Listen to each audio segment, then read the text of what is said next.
ассалому алайкум бинандагони гиромӣ, никоси муҳимтарин хабарҳои рӯз аз шабакаи иттилоотии ҷаҳонамо дар студия Парвиз Қурбонзода. асосгузори сулҳу ваҳдати миллӣ, пешвои миллат, президенти ҷумҳурии Тоҷикистон муҳтарам Эмомалӣ Раҳмон дар қасри миллат президенти Федератсияи байналмилалии Ассотсиатсияи футбол Ҷованни Инфантино ва президенти Конфедератсияи футболи Осиё Салмон бин Иброҳим Ал-Халифаро ки бо сафари корӣ ба шаҳри Душанбе ташриф оварданд, ба ҳузур пазируфтанд. дар рафти суҳбат ҳолати кунунӣ ва дурнамои ҳамкории Тоҷикистон бо ин сохторҳои бонуфузи ҷаҳонӣ ва минтақавии футбол муҳокима гардиданд. аз ҷумла мавзӯъҳои мавқеи футбол дар ҷомеаи Тоҷикистон ва оммавигардонии ин намуди машҳури варзиш дар кишвари мо, ҳамчунин тадбирҳои аз ҷониби ҳукумат ва Федератсияи футболи Тоҷикистон бо мақсади рушди минбаъдаи футбол андешидашаванда мавриди гуфтугӯ қарор дошт. аз сад ва муҳтавои ҳамкории Федератсияи футболи Тоҷикистон бо Федератсияи байналмилалии Ассотсиатсияи футбол ва Конфедератсияи футболи Осиё изҳори қаноатмандӣ карда шуд. дар идомаи суҳбат ҷонибҳо ба масъалаҳои такмили минбаъдаи пойгои зерсохтории футбол дар Тоҷикистон, дурнамои рушди футболи кӯдакону наврасон ва бонувон, инчунин бозии футбол дар толор футзал таваҷҷӯҳи хоса зоҳир карданд. пешвои миллат ба Федератсияи байналмилалии Ассотсиатсияи футбол ва Конфедератсияи футболи Осиё барои мусоидат ва дастгирии доимияшон дар масъалаҳои рушди футболи Тоҷикистон изҳори миннатдорӣ намуда, иброз доштанд ки ҳамкории Тоҷикистон бо ин сохторҳои ҷаҳонӣ ва минтақавии футбол дар оянда низ дар рӯҳияи созандагӣ идома хоҳад ёфт. қобили зикр аст ки ҷиҳати фароҳам овардани шароити бештар мусоид барои рушду пешрафти футбол дар кишвари мо пайваста чораҳои зарурӣ андешида мешаванд. таи солҳои соҳиби истиқлолии давлатӣ дар Тоҷикистон беш аз 7400 майдону майдончаҳои варзишӣ дар минтақаҳои мухталифи кишвар таъмиру таҷдид ва бунёд гардиданд. танҳо дар шаҳри Душанбе таи 5 соли охир беш аз 300 адад майдончаҳои варзишӣ сохта ба истифода дода шуданд ва айни ҳол дар пойтахти мо беш аз 470 майдону майдончаҳои бозии футбол мавриди баҳрабардорӣ қарор доранд. айни замон барномаи рушди футбол дар шаҳри Душанбе барои солҳои 2022-2026 ва барномаи махсуси президенти Федератсияи футболи Тоҷикистон оид ба рушди футбол дар деҳоти ҷумҳурии Тоҷикистон барои солҳои 2021-2024 мавриди иҷро қарор доранд.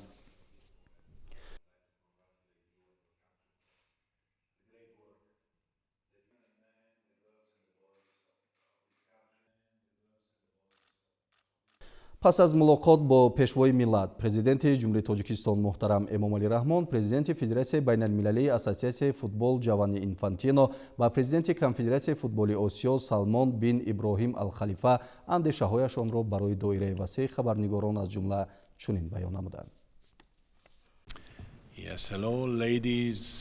Ассалому алайкум хонумон ва ҷанобон, пеш аз ҳама барои таваҷҷӯҳатон ташаккур мегӯям. албатта барои ман ва ҳамкорам ҷаноби шайх Салмон ки ноиби аввали президенти ФИФА ҳастанд ва инчунин раиси Конфедератсияи футболи Осиё мебошанд, барои мо вохӯрӣ бо президенти ҷумҳурии Тоҷикистон муҳтарам ҷаноби олӣ боиси шарафмандӣ ва хушнудии бузург буд. мо ҳатман дар бораи масъалаи рушди футбол дар кишвари зебоманзари ҷумҳурии Тоҷикистон суҳбат доштем. мо инчунин аз имконияти мулоқот бо президенти Федератсияи футболи ҷумҳурии Тоҷикистон мамнун ҳастем. мо албатта мебинем ки дар ҷумҳурии Тоҷикистон 10 миллион нафар ҳаводорони футбол ҳастанд ва ман фикр мекунам ки ин вазифаи ҳар яки мо мебошад, аз ҷумла Конфедератсияи футболи Осиё, Федератсияи футболи ҷумҳурии Тоҷикистон, ФИФА ва ҳукумати ҷумҳурии Тоҷикистон бояд барои рушди футбол тамоми чораҳои заруриро андешем. ҷумҳурии Тоҷикистон як ҷумҳурии бениҳоят ҷавон аст ва дар ҳамин ҳолат инчунин дорои таърих ва фарҳанги кӯҳансоли бузург мебошад ва ман бар он ақидаам ки футбол бояд аз ин фарҳанг ва таърихи кӯҳансоли мардуми тоҷик бояд ки баҳраманд гардад.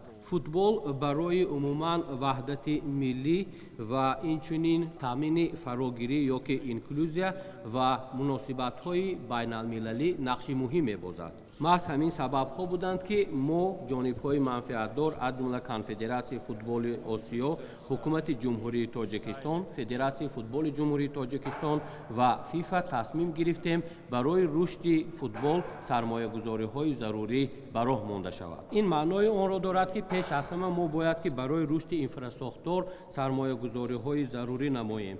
خصوصا در پایتخت کشور من امروز میبینم که یک ورزشگاه نو بزرگ ساخته شده ایستاده است و من بر آن عقیده‌ام که این در آینده رمز جمهوری تاجیکستان در رشد فوتبال خواهد گردید.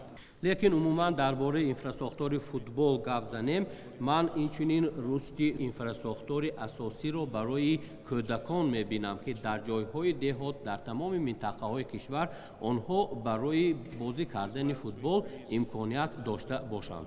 ما اینچنین باید که سطح مسابقه ها را در بین تمام هواداران فوتبال از جمله در بین جوان پسران، جوان دختران، در بین تیم های جوانان و اینچنین کلانسالان رشد دهیم. در این جاده ما میتوانیم اینچنین با مکتب ها همکاری کنیم تا آنکه برای تربیت توسط فوتبال توانیم سهم خود را گذاریم. و از همه مهمش ما میخواهیم از استفاده از انفراستراکچور موجوده جمهوری تاجیکستان برای دایر نمودن چاره‌بینی های بیشتری سطح بین المللی در کشور شما سهم خود را گذاریم. میخواستم با توجه شما دو نقطه مهم را رسانم. پیش از همه این مسئله رشد داوران می باشد و مسئله مهم دوم این فوتبال در بین زنها می باشد که برای کشورهای به مانند تاجیکستان به نهایت مهم است و البته زنها 50% اهالی سیاره را تشکیل می دهند و برای این ما باید که کارهای بیشتر را به انجام رسانیم. من در خاتمه میخواستم با پرزیدنت جمهوری تاجیکستان برای نقش پیشصف بازیدن و اینچنین برای نظر خاصه جهت رشد فوتبال منتداری خود را اظهار نمایم. اینچنین از فرصت استفاده برده میخواستم با پرزیدنت فدراسیون فوتبال تاجیکستان منتداری خاصه خود را برای رشد ساحه فوتبال، برای رشد بازی های فوتبال و اینچنین میزبانی چاره‌بینی های گوناگون و به دست آوردن نتیجه های ثمره بخش در جاده فوتبال از جانب تاجیکستان اظهار نمایم و اینچنین در آخر میخواستم با پرزیدنت کنفدراسیون فوتبال آسیا منتداری خود را بیان نمایم که این کس هم در این همکاری ها یک نقش به نهایت مهم را میبازند که از این همکاری ها همه جانب ها امروز برد دارند. It's an honor and a pleasure to be السلام علیکم خانمان و جنابان. برای من امروز با سفری کاری قرار داشتن در جمهوری تاجیکستان در شهر دوشنبه پایتخت کشور باعث شرفمندی و خوشنودی بزرگ است و البته امروز ما از امکانیت واخوری با جناب عالی پرزیدنت جمهوری تاجیکستان و اینچنین پرزیدنت فدراسیون فوتبال جمهوری تاجیکستان بسیار خوشحال بودیم و البته خیلی که شما میدانید این سفر اولینی من نیست، شاید که این پنجمین یا که ششمین سفری من به جمهوری تاجیکستان می باشد. من به کشور شما از سال 2009 این جانب سفر کرده ایستادم و من میخواهم یک اظهارات کوتاه‌تر کنم زیرا پرزیدنت فیفا همکاری من که بسیار مسئله های مهم رو ذکر نمودند. از همون مهم من میخواستم ذکر نمایم که ما البته در دوام 10 سال اخیر یک پیشروی های نظررس رو در فوتبال تاجیک میبینیم. این هم باشد نتیجه آن سرمایه گذاری های میباشد که از جانب رهبریت کشور برای این ساحه پیش بینی کرده شده ایستاده است و در اینجا دستگیری حکومت کشور برای هر یک ما به نهایت مهم میباشد و ماه ینوری سال آینده در جام آسیایی اولین مراتبه که در دولت قطر برگزار می‌گردد جمهوری تاجیکستان اولین مراتبه اشتراک می‌کند و ما امیدوار هستیم که در این جاده موفق خواهد شد و ما از دستاوردهایی که در جمهوری تاجیکستان به دست آورده شده است خیلی فخر می‌کنیم، لیکن این تا حال کفایه نیست. ما باید کارهای زیادی را اجرا نماییم زیرا در کشور و اینچنین در منطقه برای رشد فوتبال یک پتانسیل به نهایت مهم مهم وجود دارد. برای همین هم در اینجا من فکر میکنم که هم فیفا و اینچنین هم کنفدراسیون فوتبال آسیا و دیگر جانب‌ها جهت بیشتر نمودن میزبانی چهاربینی ها و اینچنین از نقطه نظر مانیتورینگ رشد ساحه فوتبال هم از نقطه نظر تکنیکی و هم از نقطه نظر اینفراستراکچور و اینچنین برای رشد فوتبال در بین زنها باید که کارهای زیادتر به انجام رسانند. در امروز در بین فیفا و کنفدراسیون فوتبال آسیا یک شریکی و همکاری خیلی خوب به راه مانده شده است و من فکر میکنم که به این شریکی ما باید که جانب‌های دیگری دخلدار را دعوت نماییم، از جمله حکومت‌ها و اینچنین اساتذه‌های فوتبال کشورهای گوناگون تا آنکه نیت‌های بزرگ ما عملی گردند. و من می‌خواستم بار دیگر با پرزیدنت جمهوری تاجیکستان و با پرزیدنت فدراسیون فوتبال جمهوری تاجیکستان برای مهمانداری سطح بلند و برای دوستی و رفاقت میانه‌داری خاصه خود را بیان نمایم، زیرا محض با دستگیری همه‌جانبه آنها امروز ما امکانیت داریم که یک سفر خیلی مثبت را در کشور شما انجام دهیم و البته ما در آینده آماده هستیم که برای باز هم پیگیری نمودن رشد ساحه فوتبال در جمهوری تاجیکستان همکاری های خود را دوام دهیم. چخیلی که پرزیدنت فیفا ذکر نمودند، ما البته در سیمای شما دوستان خود را میبینیم که میتوانیم یک جایه برای رشد فوتبال در عرصه کشور و جهانی سهمی باسازا گذاریم. تشکر زیاد. امروز دوم مای президенти Федерация футболи Тоҷикистон Рустам Эмомалӣ президенти Федерация байналмилалии футбол Ҷованни Инфантиноро ки бо сафари расмӣ ба Душанбе ташриф овардааст ба ҳузур пазируфтанд. Президенти Федерация футболи Тоҷикистон Рустам Эмомалӣ дар оғози мулоқот Ҷанни Инфантиноро ба муносибати дубора ба вазифаи президенти Федерация байналмилалии Ассотсиатсияи футбол интихоб шуданаш табрик гуфта аз саҳми ӯ дар рушди футболи ҷаҳон ёдовар шуданд. дар мулоқоти гарму дӯстона президентҳои Федерасияи футболи Тоҷикистон ва Федерасияи байналмилалии футбол дурнамои ҳамкории минбаъда рушди имрӯзу ояндаи футболи Тоҷикистонро муфассал баррасӣ карданд. Президенти Федерасияи байналмилалии Ассотсиатсияи футбол Ҷованни Инфантино ба президенти Федерасияи футболи Тоҷикистон Рустам Эмомалӣ барои истиқболи самимӣ изҳори сипос намуда ба ӯ дар ҳама иқдоме ки ба рушди футбол дар Тоҷикистон нигаронида шуданд комёбиҳо таманно намуданд. دوم май дар шаҳри Душанбе конгресси ҳаштуми Ассотсиатсияи футболи Осиёи марказӣ баргузор шуд ки дар он президенти Федерасияи футболи Тоҷикистон Рустам Эмомалӣ дубора ба муддати 4 соли нав президенти Ассотсиатсияи футболи Осиёи марказӣ интихоб шуданд.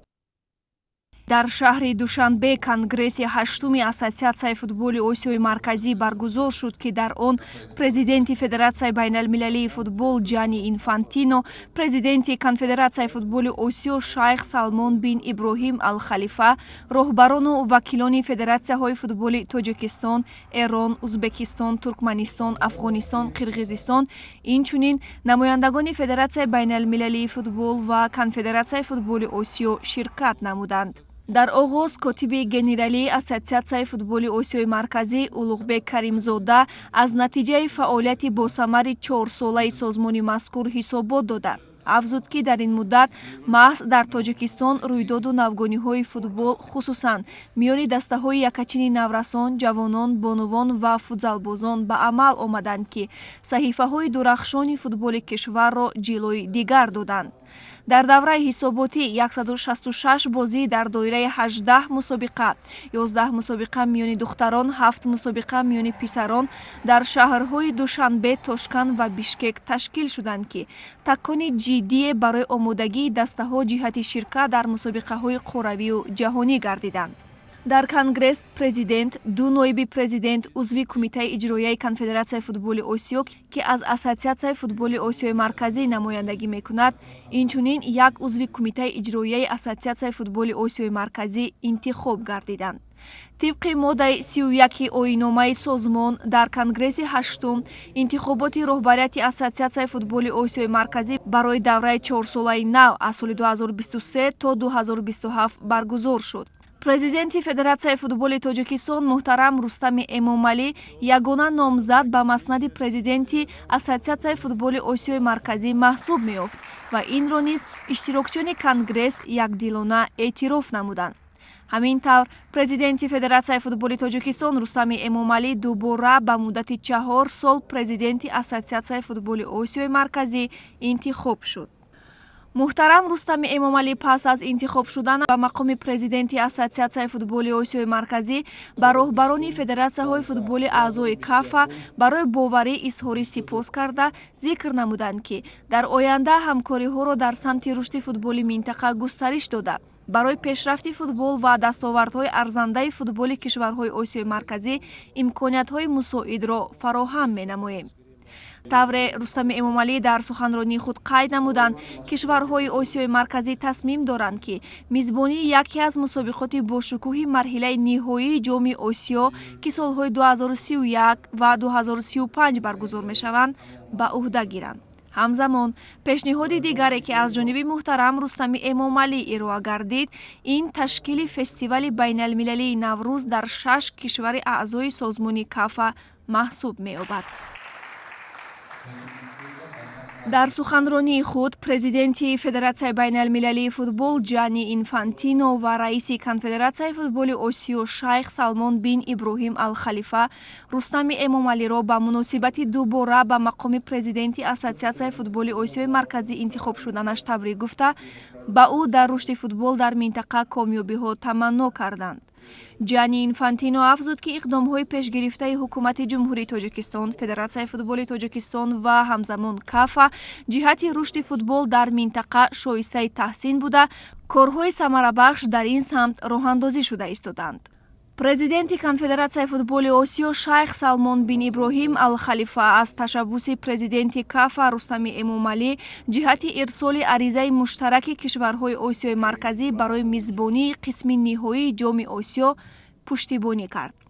роҳбарони футболи ҷаҳонӣ ва осиёӣ ба кори КАФА, ки дар давраи пандемия барои дастаҳои мунтахаби минтақаи Осиёи марказӣ даҳҳо мусобиқа доир намуд, баҳои баланд доданд.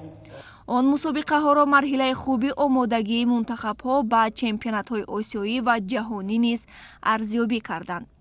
дар ин замина роҳбарони ниҳодҳои идоракунандаи футболи ҷаҳонӣ ва осиёӣ илова намуданд, ки омодаанд бо сармоягузориҳои муштарак барои рушди инфрасохтори варзишӣ дар Тоҷикистон ва дар минтақа саҳмгузор бошанд. дар идомаи конгресс президенти Федератсияи футболи Туркманистон Арслан Айназаров ва президенти Федератсияи футболи Афғонистон Муҳаммад Юсуф Коргар ноибони президенти Ассотсиатсияи футболи Осиёи марказӣ интихоб шуданд. дабири кулли Федератсияи футболи Эрон Ҳидоят Мумбенӣ ба ҳайати нави кумитаи иҷроияи КАФА ворид шуд ва ноиби раиси Иттиҳодияи футболи Қирғизистон Достонбек Конокбоев узви кумитаи иҷроияи Конфедератсияи футболи Осиё аз Ассотсиатсияи футболи Осиёи марказӣ интихоб гардид. бояд гуфт, ки Ассотсиатсияи футболи Осиёи марказӣ моҳи июни соли 2014 таъсис ёфта ба яке аз 5 минтақаи Конфедератсияи футболи Осиё дохил мешавад.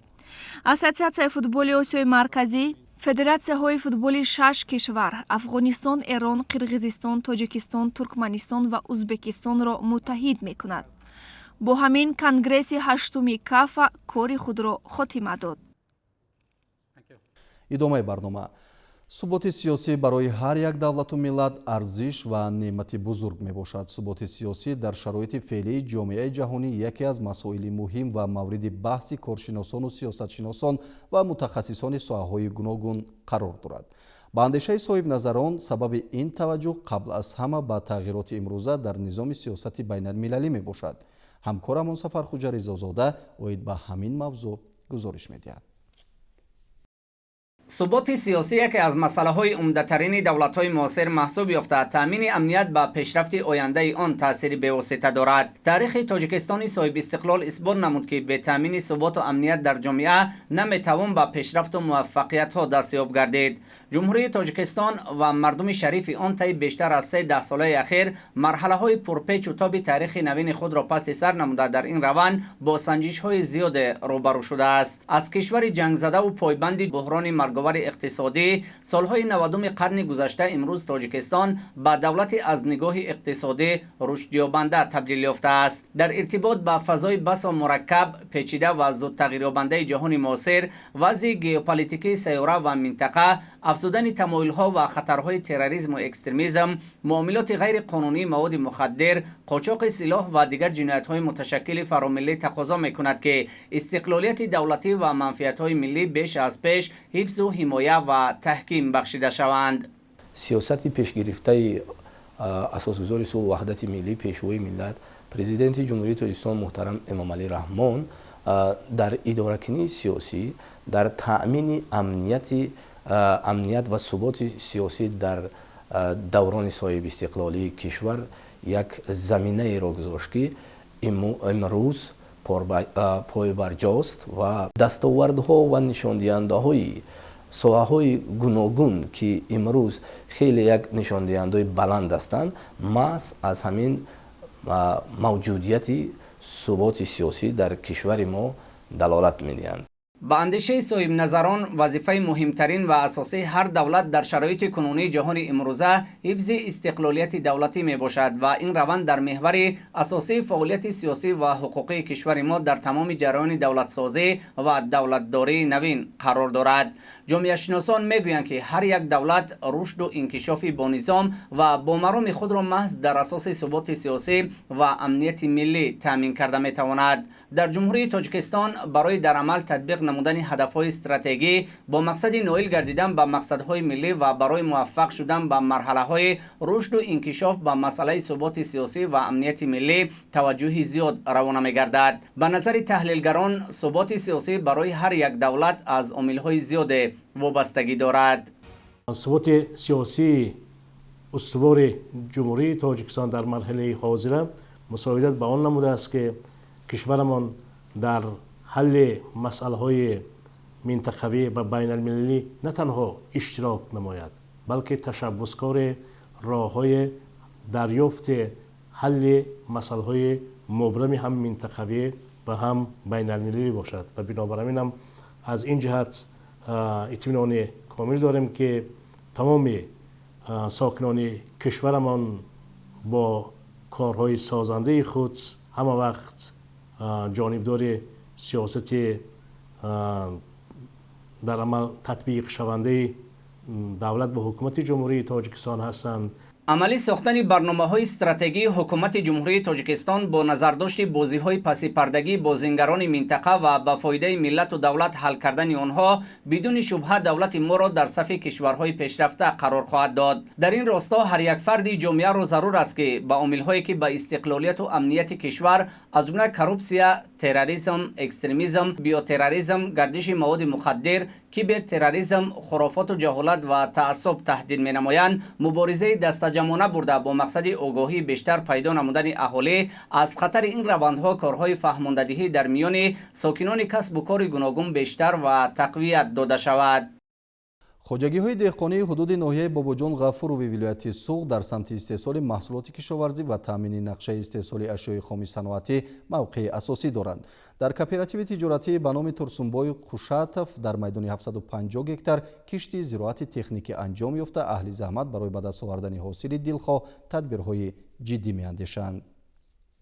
امسال در شهر و ناحیه‌های کشاورزی ولایت سوق کشتی بهاری زراعت در میدان 174735 گکتار گذرانده می‌شود که 59000 گکتارش را کشتی زراعت تکنیکی پخته تشکیل می‌دهد. در ناحیه باباجان غفوروف در تامین نقشه استحصال پخته خوجگاه کلان‌هاش جمعیت‌های سهامی و کооپراتیوهای تجارتی نقش اساسی دارند. از 1187 گکتار میدان عمومی کооپراتیو تجارتی خوجگی جمع‌آوری به نام ترسونبای خوشاتف در مساحت 750 گکتار در مهلت اپتیمالی با استفاده از آب و هوای مساعد و نرمی زمین کشتی پنبه‌دانه انجام داده شده. در بریگادهایی که از اولین هاش در این تدبیر کشاورزی را انجام داده بودند پخته نیز زده آبمانی یکم، در اکثر منطقه های خوجگی آبمانی دوم و کارهای کلندکنی جریان دارد. در زمین های خوجگی همزمان کشتی خوراک چاروا، جوی بهاری، پیاز، سبزی و کارتوشکا وابسته به مساحت زمین های اجاره کاران بریگاده در مساحت معین گذرانده شده است. در پرورش زراعت کشاورزی غذای اساسی таъминоти оби полезӣ муҳим буда заминҳои корами минтақаи якум ва дуюм султонободу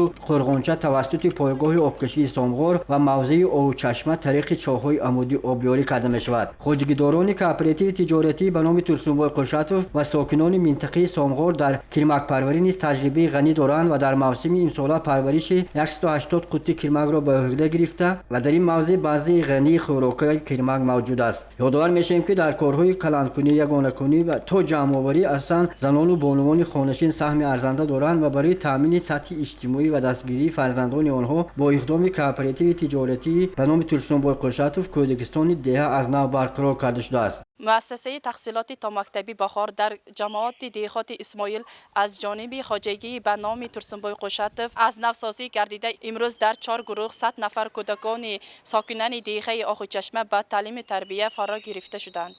имрӯз дар муассисаи таҳсилоти томактабӣ барои татбиқи барномаи давлатӣ омӯзиш ва баргузории машғулиятҳо дар ҳама фасли сол шароити мусоид фароҳам оварда шуда 12 нафар сокинони маҳаллӣ бо ҷои кори доимӣ таъмин карда шуданд.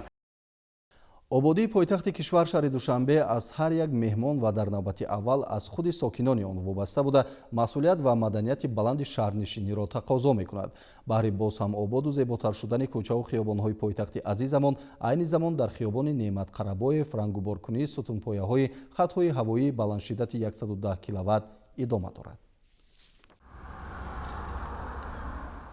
дар доираи тадбирҳои созандагии роҳбарияти мақомоти иҷроияи ҳукумияти давлатии шаҳри Душанбе ва нақшашорабиниҳои омодагӣ ба давраи тирамҳу зимистони солҳои 2022-2023 аз ҷониби кормандону мутахассисони филиали ҷамъияти саҳомии кушодаи шабакаҳои интиқоли барқ дар шаҳри Душанбе айни замон рангуборкунии сутунпояҳои оҳанини хатҳои ҳавоии 110 киловолта дар хиёбони Неъмат Қарабоев идома дорад. итмом гирифтем ки дар хатҳо корҳои таъмири асосӣ ва ҷорӣ гузаронем.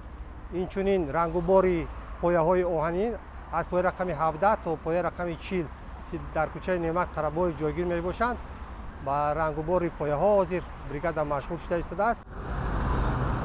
тибқи нақша дар ин қитъа аз тарафи кормандону мутахассисони баландихтисоси филиали мазкур ба масофаи 7 километр 18 сутунпоя рангубор карда мешавад ки пас аз анҷоми пурраи корҳои рангуборкунӣ ҳусни хиёбони мазкур боз ҳам зебову назаррабо менамояд. бояд қайд намуд ки сифати корҳои рангуборкунии сутунпояҳои мазкур таҳти назорати роҳбарияти ҷамъияти саҳомии кушодаи шабакаҳои интиқоли барқ қарор дошта барои таъмини бехатарии кормандон шароити зарурӣ фароҳам оварда шудааст.